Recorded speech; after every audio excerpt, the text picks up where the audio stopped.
থাইল্যান্ডের পাত্তাই সেন্ট্রাল মার্কেটের ভিতরে কি কি পাওয়া যায়। আসসালামু আলাইকুম, আশা করি সবাই ভালো আছেন।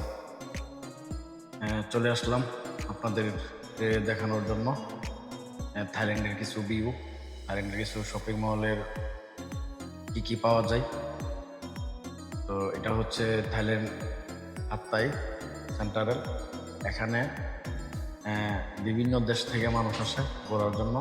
তো আমিও চলে আসলাম, ভাবলাম দু একদিন ছুটি কাটাই, একটু ঘোরাঘুরি করি। তাই মালয়েশিয়া থেকে থাইল্যান্ড চলে আসলাম 3 দিনের জন্য ঘুরতে। তো আজকে এটা আমার প্রথম ভিডিও।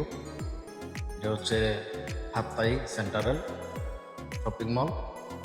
মার্কেটটা দেখেন কত সুন্দর করে সাজিয়েছে, এই দেখেন প্রচুর সুন্দর করে সাজিয়েছে এখানে মার্কেটটা। বিভিন্ন দেশ থেকে মানুষ আসতেছে, ঘুরতেছে, কেনাকাটা করতেছে। তবে এখানে প্রাইস তেমন মানে কি বলবো, প্রাইস অনেক অনেক বেশি। যে কোনো জিনিস এখান থেকে কিনতে যাবেন অনেক বেশি প্রাইস। তারপরও মানুষ কিনতেছে, এখানে আসতেছে। আর আপনারা যদি থাইল্যান্ড আসার সুযোগ হয় তাহলে হাপ্তায় আসবেন, হাপ্তায় এসে ঘুরে যাবেন।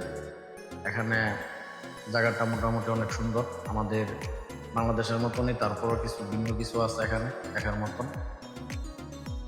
এখানে সাগর আছে, সাগর পার যাইতে পারেন, বিভিন্ন মার্কেটে যেতে পারবেন। তবে এখানে একটা জিনিস হচ্ছে বেস্ট, প্রিমিয়াম থাই ফুড। যদি এখানে আপনারা আসেন হাপ্তায়, থাই ফুড খাবেন, অনেক স্বাদ থাই ফুড। এদের অরিজিনাল যে থাই যে রান্না, এখানে অরিজিনাল থাইল্যান্ডি যারা আছে তারা করে, আমিও খাইছি, অনেক স্বাদ। আপনারা আইসা এখানে স্যুপ, প্রিমিয়াম বা তাদের যে ফ্রাইড রাইসগুলো আছে এগুলো টেস্ট করতে পারেন, দেখতে পারেন। এখানে আইসা খাবারের মূল্য তেমন বেশি না, খাবারের মূল্য কম আছে, কিন্তু তাদের খাবারের স্বাদটা ভিন্ন রকম একটা স্বাদ, যেটা আমার মনে হয় অন্য কোথাও পাবেন না এরকম স্বাদের খাবার। তো যদি আপনারা সময় পান, সুযোগ পান, যদি থাইল্যান্ড ঘুরতে আসেন তাহলে অবশ্যই হাপ্তায় আসবেন, হাপ্তায় এসে ঘুরে যাবেন, দেখবেন মন একবারে ফ্রেশ হয়ে যাবে। এই যে এখন প্রচুর পরিমাণ বৃষ্টি হচ্ছে, কিছুদিন আগে বৃষ্টি হয়েছিল, আজকেও বৃষ্টি হচ্ছে।